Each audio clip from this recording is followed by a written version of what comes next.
good evening. Welcome to Queen's Table. Tonight we have a very, very special guest, the lovely and the one and only Miss Atlantic United Kingdom, Sheri. How are you, Sheri? I'm okay, I think. We'll see how it goes, but I'm doing really well. How are you? Oh, I'm very, very good, thank you. All the better for seeing your face. You looking lovely tonight, by the way. I I feel love bad I'm the not in blue. yellow. I'm usually in blue everything, but I thought I'll do a bit of colour tonight. Oh yeah, you're brave. You got. I did have a summer dress on earlier, but I just changed to a jumper because it's suddenly gone cold. I was like, oh, I better put a jumper on now. It's the temperature's dipping a little bit, so I was like, I'm out of my dress now. I was in a summer dress earlier though. So, Bless you. okay, so this is you've been on Pageant Land a few times before on Queen's Table. It only seems like 5 minutes ago I was interviewing you about a year or so ago. It's gone so quickly, hasn't it? Honestly, like when you put up the fact of we got Queen's Table, I was like, oh my God, I've been meaning to come back on because we had I had technical difficulties last time, let's say, not you guys. And I was just like, has it really been? And then I was looking through the last time I was on, I was like, it's been a year since I was on here. And that was when I just got crowned. And now I'm like, I hand over in 3 days. Great. I Oh, feel amazing. it's crazy. I cannot believe how quickly that year's gone. Mm. It's absolutely incredible how fast it's gone. But for all the people that are watching tonight, obviously, this is Sheri's last interview as Miss Atlantic. UK. But if you do want to ask any questions, please put them in the comments and we will get them up to ask myself or Sheri. So we'll start off. Let's go back to the beginning. So this is Oh before God. Atlantic. Let's have a little chat about when you first started doing pageants. How did you get into them and what was your first sort of experiences? I think this is probably a very old story because I do tell it quite a lot, but it's my favourite story to tell. I started pageantry back in 2013, 9 years ago, and it was just an online one. So like a lot of what us girls do for charity, and we do our photo competitions, we do bios and things like that. I entered one of those back in 2013, and knew nothing of pageantry and thought, why not? It's a bit of fun. And I ended up winning. And I became Miss Teen Hopes and Dreams, which I thought was a really nice little title. And I thought, oh, that's really cute. And I thought nothing more of it. I thought, oh, nothing comes of it. It's just a bit of fun. And I ended up doing it the following year as well. Another charity one came up on my feed. And I thought, why not? I had good luck last time. So I did another one. I became Miss Teen February, should I say. And I was like, this is quite fun, like writing up the bios I have to do, picking photos. It's quite different. And I think quite a few pageant girls know Star now, like all that little website everyone goes on to try and do modelling and acting and things like that. And I saw Miss Teen Great Britain being advertised on there. And I was going through a bit of a rough patch of bullying and just feeling quite low in myself. And I thought, why not? What's the worst that's going to happen? It's going to prove everyone right. I'm not going to make it anywhere. And I applied and I got through to the semi-finals, which was the biggest shock to me. I was like, wait, what's happening here?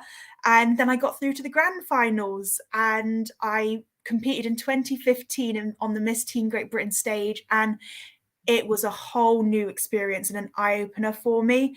I met the incredible woman that is Emma Collingridge, our Miss Universe Great Britain right now, and she's someone who inspired me and she took me under her wing. She explained all things pageantry to me, which really helped. And I was like, because I had no idea what appearances were. I didn't really do a lot of charity work or fundraising, but she went through the whole lot with me. And it really just, I call that pageant bug that we all catch when you've been to one of those live ones, you've experienced that sisterhood and that fun, because I had the probably same stereotypical. I was like, oh, this is going to be really horrible, really catty. All the girls are going to be like at each other and like all the really negative things. But I went backstage and everyone was just so lovely. Like we were all supporting each other, helping each other with dresses, making sure our hair's right and like flicking each other, make sure it's all perfect. And but he's like, wait, hang on, we're competing against each other. Why are you helping me? And that just changed my perspective completely. So I did more research. I looked into things Emma had mentioned. And then I just fell in love. And over the years, I've competed in different pageants even, and just really enjoyed just being part of this community and becoming more involved. But I started doing more events, appearances, fundraising, charity work. I really got stuck into all of it. And pageantry really helped me find out how I want to help my community and how I can help my community in using my voice. So it was a really good experience for me. And then 2019 I found Atlantic, and I've really been there ever since. So Oh, that's incredible. And yes, I remember when you first went for Atlantic. Again, that only seems like 2 minutes five ago. minutes ago. Yeah. It was just, but it's just gone so quickly, hasn't it? And then history was made, wasn't it? I mean, obviously, your lead up to, you did Atlantic the first time for the first year. Yeah, Did you place? I can't remember. I I did did top top 5 the first top year. five. That's right. Yes.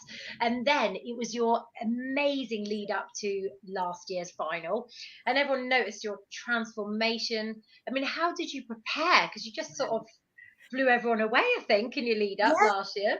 Well, I think like a lot of people during the lockdown, we all went through quite a lot of hardship with our own mental health, and I hit quite a rock bottom for it. So I took a step back. I kind of disappeared off social media. I disappeared from friend groups. Like I just disappeared. Like no, I didn't respond. But then also no one like messaged. I was like, it's fine. I'm just going to disappear. I need to take some time for myself.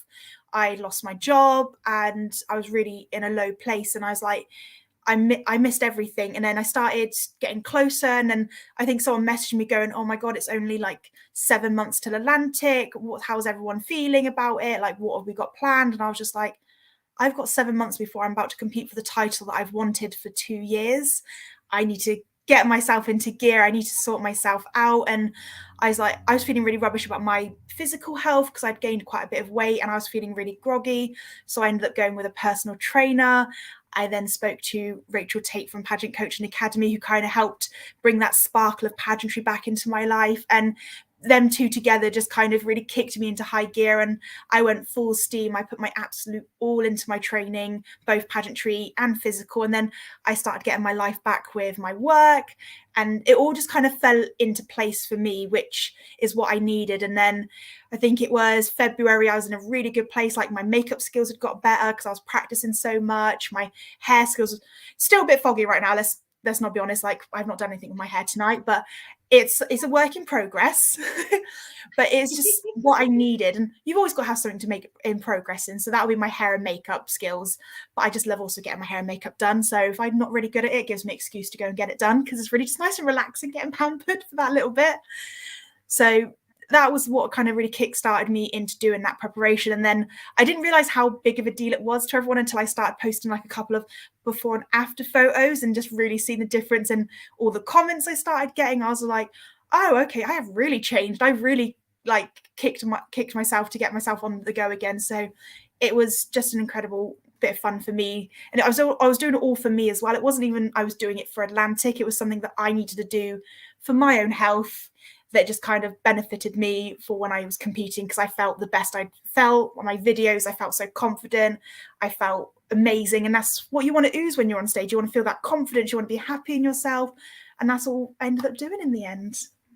That's what really shined through with you, actually. I must admit, you just sparkled. And Jason filmed your videos, didn't he, Yeah. outside, and they were just brilliant. I absolutely loved it. But you had the sass, the walk. You just looked so confident, so happy. It's just like you just made to have the title 100%. So going back to your winning moment, I mean, I remember it very well because I was crying my eyes Yes, out and I someone was does. screaming at the TV. It was fabulous. It was so good. But how was it? Experiencing it all online, it's a little bit different, but how was your winning moment virtually?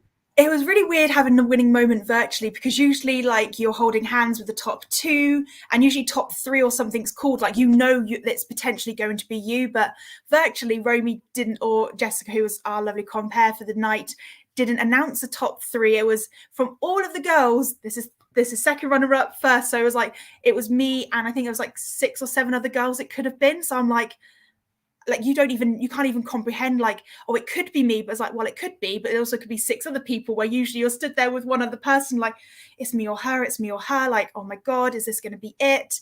So it was really, but I had actually, like, I thought I'd lost it. I thought, that's it, if it wasn't me, I don't think it's my time now. I was like, it's fine, I'll come back next year stronger.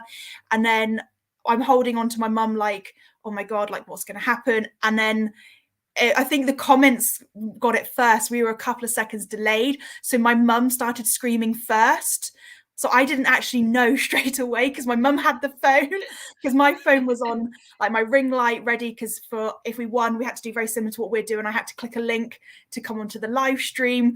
Trying to click that link was probably the worst thing because I'm shaking. I'm trying to, so I'm like holding onto the ring light, trying to press a button. I'm pretty sure there was a comment made in like the backstage bit, like, give her a minute, she's not probably doing well. And I was like, I wasn't. My heart was racing. I was like tears streaming down my eyes, and it was just such a surreal moment. Like, part of me really wishes I had it on that stage, because you just love that bit of like, you hear all the screams of everybody, like, oh my god, and you have that crown go on your head. And I didn't get my crown for like a week afterwards because I had to wait for post. So that postman was like, I was gunning for him every single day, like, stood by come the door on, like, hello. come on. I was like a dog. I think I was literally like waiting, like, come on, come on. And then he would come, and then I'd start like, oh, no. And then I'd be really upset, and I'm like, this is not my crown. But then Ruth very kindly, they sorted something, it got collected, because I was seeing Ruth a little while afterwards to do a little photo shoot, so they had it collected for me, so I didn't have to wait for the postman anymore. Instead, I had to wait to get down to Winchester to go and see it. So I was like, everyone's seen it but me. Run to get your crown. I know, it's a fantastic winning moment. I just remember all the comments. It was like comment after comment, love hearts just going crazy, and it was such I know it was a bit different, obviously, to being on stage, but Yeah, actually, it's a special one because it it's was. probably the best virtual pageant I've ever seen, and everyone agreed. It's just, there was such a buzz online, and so many comments, so many love hearts, so many people taking pictures of themselves all dressed up and sat on their sofa, and I think it's gonna be remembered as a one of a kind Yeah, final. To be we honest, all it was kind of got to brilliant. bring together that bit of sparkle. Like, we're all dressed up in like the same idea, but we had people like on FaceTime to each other or in group chats. And it was just really nice because it was the first like pageant that had really happened since Galaxy before then, because that was before the lockdown. We had Galaxy 2020 and then nothing until Atlantic. We were the first, really. I think there might have been one or two like smaller charity ones that might have happened, but in national and international ones, it was Atlantic. So everyone was just, the hype was so, it was amazing because everyone just wanted to get back inside. And the fact I got to experience it as an audience member as well as a contestant was really special for me. Don't get me wrong, I'll Yeah, never do it again, I didn't ever. think of it like that. You could do that as well, couldn't you? Because you're Yeah, actually in it, but you can also watch it. That's pretty good. worst thing in the world. I hand on heart, worst thing is being a contestant and an audience member at the same time, because you're getting so in your own head and you're thinking like, oh my god, like I could have done this better, because you're rewatching your own videos and everything. I'm like, oh god, no, I didn't like that. Oh, what's happened here? Because usually you're just backstage flinging your outfits off and earrings flying everywhere, so you're literally just in the moment, and that's because it happens so quickly. But when I'm sat, I'm watching, I'm like, this is taking forever. I'm like, do we take this long on stage? It doesn't feel like it. So Yeah. hand on heart, never do it again. But it was a lovely first experience. Made me not want to Oh, do it. it was brilliant. It was brilliant, and massive congratulations to you. So now, from that, let's talk about your year, because you've had an absolutely incredible year. You have worked so hard, and also I must have seen every. I mean, I went to a lot of events last year, but I mean, you must have gone to even more than I did. I just seen you everywhere. You were there supporting every single girl, cheering everybody on, traveling thousands of miles, I expect, around the Yeah. UK to support. So just tell me a bit about your year and the highlights of it. No. Well, the one thing I said that in my interview when I was doing Atlantic, I wanted to do, might have been my interview or it might have been just afterwards, is I want to be the queen that I would want to look up to and I would want to try and follow in the steps of. Like, I wanted to be the queen of that was at everything, that was there all along, and that you could see a lot of, because that's what I'd always wanted to do. I wanted to do more than what I did as a contestant, to say, this is why I wanted to win, this is what I wanted to do with the title, this is who I am as a queen. Like, don't count me out. I'm not going to stop working when I've won that title. I worked for that title. Now I'm working with that title. So I made a commitment of, I wanted to do 200 appearances, because I did 150 odd as a finalist. So I was like, right, an extra 50 as a queen is so doable, right? Because I did 150 in lockdown mind. So I was like, right, I've got no lockdown now, so let's do an extra 50. And I was like, let's do it. I can do this. And poor Corey, and luckily there are some amazing people in Pageant Girl, because I don't drive and I feel so guilty, but there are incredible people out there who've happily took me places, picked me up, or I've like trained, or I've got a bus, or I've got my lovely fiance now who happily drives me quite a lot of places within reason. So I was very fortunate that I had that support that I could do that. So, and I wanted to be at everything because I hadn't done anything for a year. So I was like, right, let's go. Every event possible. Get I was out. like, all day, every day. Let's just do it. Let's have fun and just be a queen, enjoy it. Because I only get 1 year as this as Miss Atlantic. So if I'm not going to take advantage of it, when will I ever get the chance to do it again? So I had to do as much as possible. Yeah, you've been brilliant. You've been such a supportive queen, and it's so lovely to see queens when they get their titles. They do work really hard, and they keep that work going, and it's lovely. I mean, you've just been so supportive of everyone, and you're going to be remembered very, very well for that. So, what's been your highlights through the year? What's your highlights appearances? Say. Oh. Well, one of my all-time favorites, as you said, I love being supportive. So going to all the other pageants and being part of them and supporting all the other girls, watching them go for their dreams will always be a highlight, because seeing the whole pageant community coming together, it's just the best feeling in the world. In fact, I've gone to a lot of these events as a finalist before for many, many years. And now I went back with a crown. I'll never forget when I stepped into Park Hall back in July, and I was like, I've only ever been here with a sash. What is this life that I'm about to walk into? And it was a very surreal moment that actually had happened. But then on top of that is I got to work a lot closely with things in my community. So I'm a trustee of a charity that's going to be supporting our local youths. I also became a mentor for another charity and did a one-on-one support with a young person who was struggling. And they were really big highlights during my year, because they're not really well documented because they're so private for it, but there's something that I got the chance to do because I had that confidence and I had that part of me that wanted to help and do something more. So that was really special for me. And then, of course, I launched Caring for Childhood, the platform that has been in work for about a year and a half. It finally has come true, and I've got to work with young carers, and my website went live. So really important, like personal ones that I've got to do will be highlights. And then, of course, I've got the most incredible director who has spoiled us queens throughout the whole year. So I got to go to Winter Wonderland with my sister queens. We had our Queen's Retreat and the Ritz, of course. But there's just been so many incredible things that have happened this past year. We've had Mia, who does incredible work as well. I didn't get a chance to see her crowned, unfortunately, but being able to be part of all of her events in the workup, it's something that I will never forget, and I'm just really excited for. And to look back, I've got a nice little like highlight thing to come out of everything that's happened. So I'm excited to see what else I've been up to, because I can't actually remember. I hit my goal of over 200 appearances, so I can't remember everything I've done, which is really bad. But I've also had a knock to the head, so I'm blaming that. That's why I don't remember. Oh, bless you. But a massive round of applause. A round of applause. I'll try and get that word out for doing over 200 appearances. That is just absolutely incredible. I hope you do make a lovely memory book of it all. It has to be done. So, going back to your platform, Care for Childhood, could you just tell me a little bit more about that, please? Yeah, so it's a known fact. I was a young carer growing up. I was the youngest person to ever be known and recognised as a young carer at the age of 4 years old.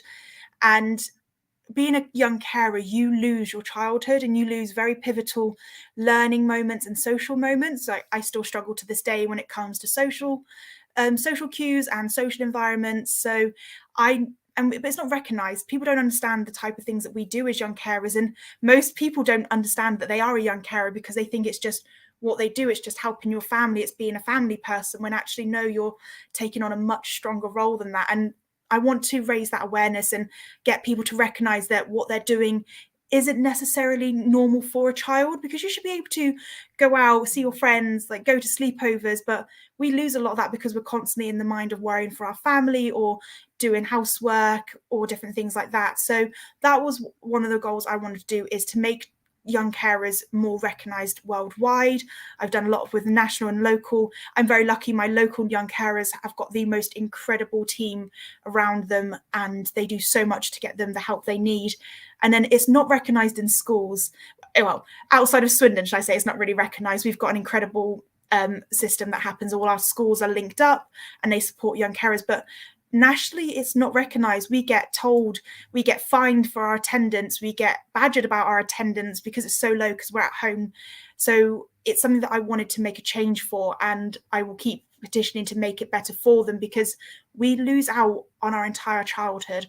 I've sat there in a group of friends and they're all talking about things they did growing up, and it makes me really sad. I've walked away from a group of friends before just crying, because they tell all these incredible stories and all these things they've done, and I'm just like, I never got any of that. I didn't get that opportunity growing up. So I don't want another young carer to feel like that. I want them to be able to say it's okay. But I also want them to know that there is a life outside of being a young carer, and there is a balance, because I still do some caring duties now. I'm 24, I'm not classed as a young carer anymore. I'm just a helpful daughter, really.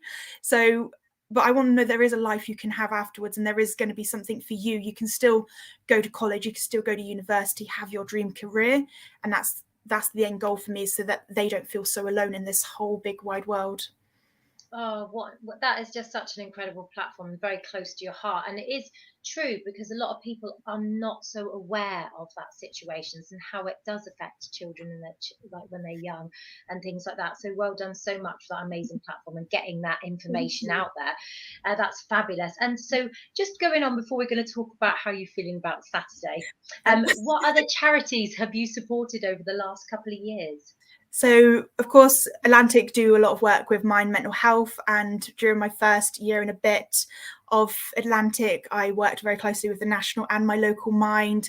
I've done stuff with MS, or can't pronounce it. I'm not going to attempt to pronounce it. My pronunciation is not the greatest. I've done work with different animal shelters. I've done some with our SN dogs here in Swindon. I've kind of dipped into everything, because I have so much that's happened in my life that I want to give back and say thanks to. So I've always tried to help in different ways. And I was on the fundraising committee for my mayor last year.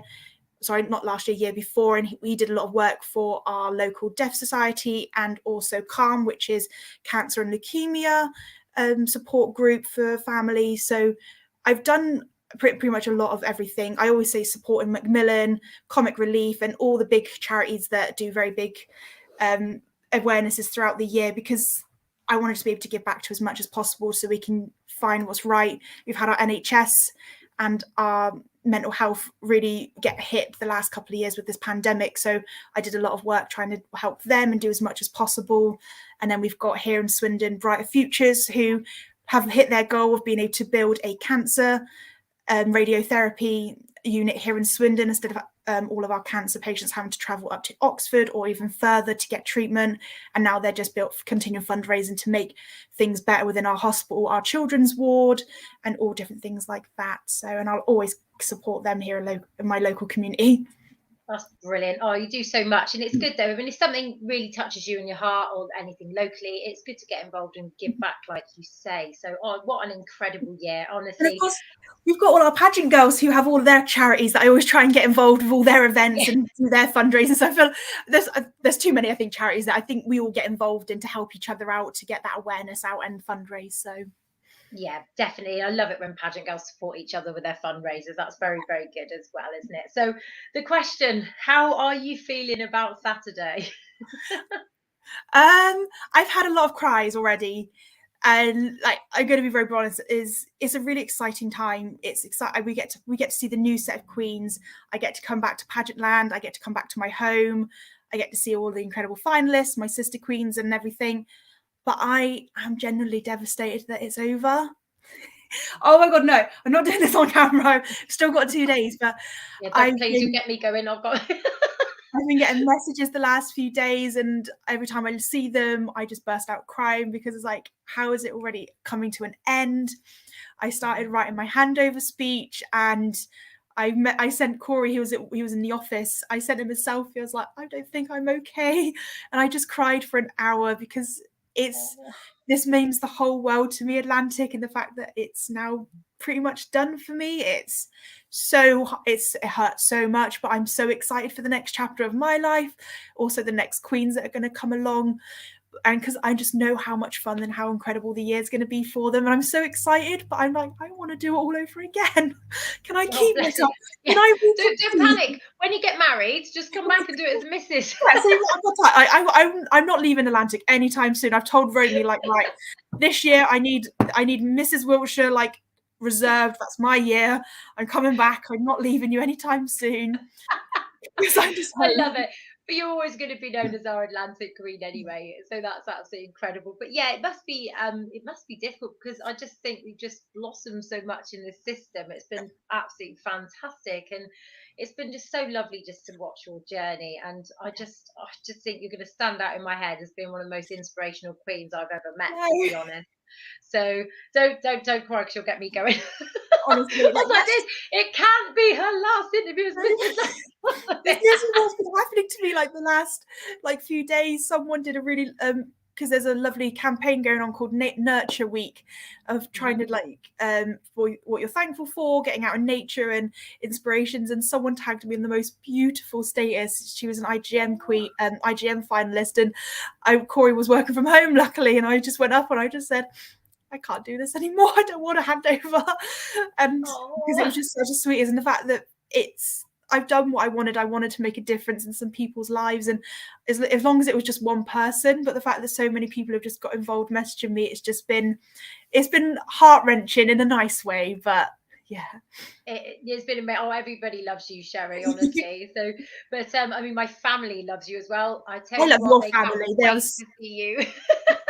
Yeah, I'm just going to spend the little one. weekend with them. I'm going to hide. Like, I don't need to be on stage. I'm just going to spend it with your family. Yeah, that's fine. They'll love that anyway. So it's been brilliant. But it's been an absolute pleasure speaking to you this evening. I can't believe it's the end of the interview. I could actually talk to you all night, to be I fair. know. And like, we just wish you all the best for your handover from Pageant Land. You know Thank how much we you. just love to support you, and we love you, and everyone out there does as well. So, but I'm the positive though of ending this interview. I will probably see you tomorrow or the day after. So Oh, that's definitely. really, really good. Yeah, I've got a couple of appointments in the morning. I'm getting my hair done, nice and fresh for it. I was like, literally, like the day before or the day of travel, I'm going to get my hair done. Why not?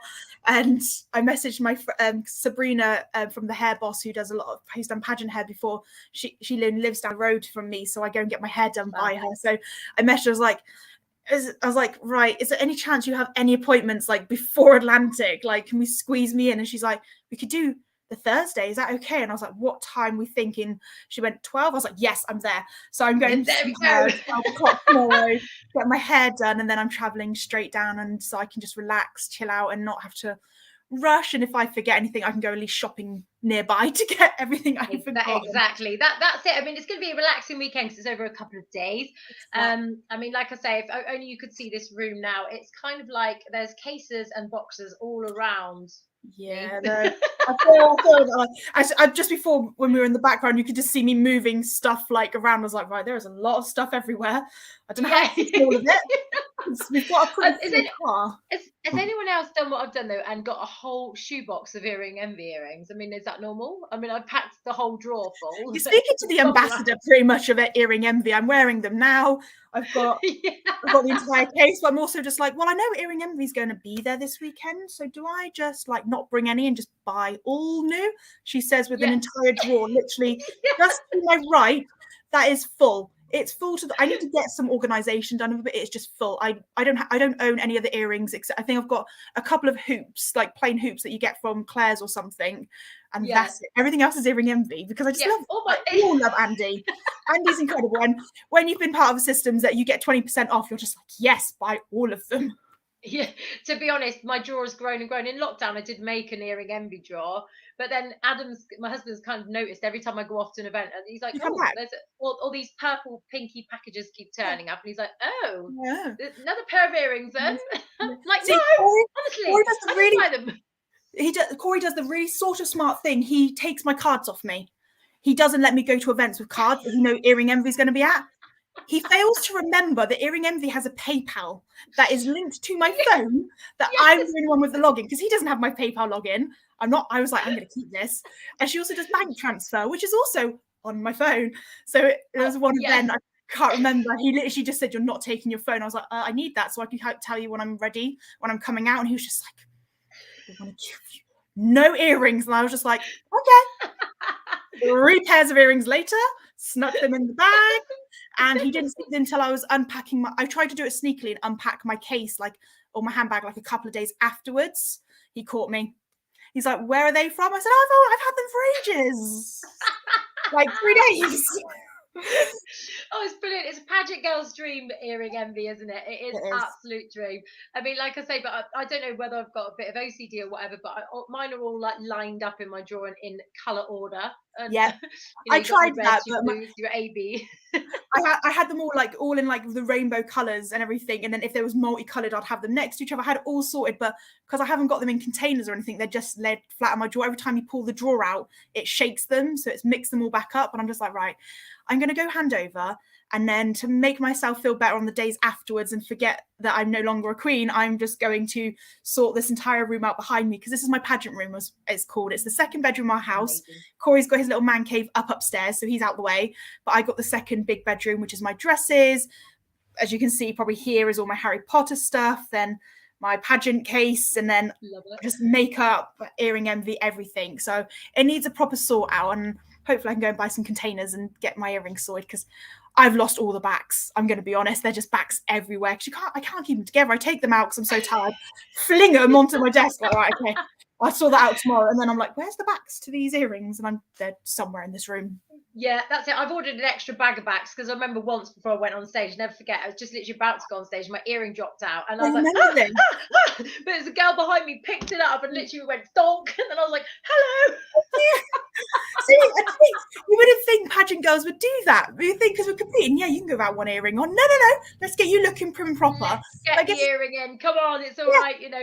But that's what's great about pageantry. We do support each other, and that's what this is the thing about this weekend. I mean, the main thing we're all looking forward to is just spending time together. I wouldn't feel good about winning if I know I sabotaged another girl, because it's like, the reason I've sabotaged someone is because I think they're going to beat me. But the fact that if I won thinking, oh, did I actually win? Did I deserve it? Or was it because that girl didn't have the chance because no one told her her earring had fallen out, or no one had told her the back of her dress wasn't fully done up or something? I'd feel really like, I feel like I wouldn't have earned it. Like, that's not a way to win. This is it. You've got to just be good. I mean, I remember there was a lovely girl called Catherine. She competed years ago, and she was always in front of me because I was Somerset, and she was, I can't remember what she was, but anyway, it was in alphabetical order. And she had this massive bell gown, and literally, I was literally her fluffer. Before she went on stage, I made sure her gown was okay and everything.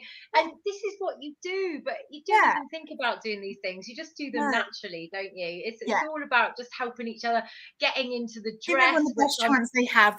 You've all spent so much time, so much money on these competitions, and because however much I want to say they're cheap, they're not. We all know that. We all love to, this is our hobby. This is our bit of money we splurge on, and the fact that we would ruin it for someone else, and like you'd think like if I had that happened, if someone couldn't tell me, I was like, it would just ruin that entire experience. And that's not what we're about. We're a little community that just want to support each other and have fun getting on that stage, and sometimes wear lovely crowns and sashes, because that's what we're all about. Is we just want to do something good for ourselves and for everyone of our communities, because that's what we're here for. We're representing where we're from, so I'll always be Wiltshire or Swindon, and I would never want there to be bad blood or said, oh, that girl from Wiltshire, she did this. It's like, that's not what we're about anymore. No, this is it. You're always representing your county, and you know it's good to have local support as well. But yeah, the community, the pageant community is amazing. People are so supportive, and it's nice to see when newbies come in and they really enjoy themselves and they get the bug. And I just think that's what it's all about. We all support each other and have a good fun. So, but anyway, Sheri, oh, I just feel so sad this interview's ending. Could I just keep you here all night? Please do. This means it's a bit longer, and then this is going to get packed away tonight, and I just don't want to pack it away. I was trying to pack early, and I was like, I don't want to pack. Oh, bless you. It'll be all right. We're all gonna have fun this weekend. Trust me, it's all gonna be good. So, but just a little update for Queen's Table before we say goodbye to the lovely Sheri. This is our month, and obviously we've had 4 of these lovely girls already. So next Wednesday at 7 p.m. at Queen's Table, we've got the lovely Faith Louise Gold, who is junior Little Miss Atlantic. She is absolutely beautiful. I can't wait to interview you next week, Faith. We're looking forward to that. So, okay, Sheri. Well, anyway, it's time to say goodbye. I don't know whether I like this Queen's Table. For me, and thank you for everything the past year. I love you guys. So I feel so sad, but what we're going to do is we will have a lovely weekend together. And thank you so much, and all of our love here from Pageant Land. And thank you for just being the best queen ever. Thank you. Bye.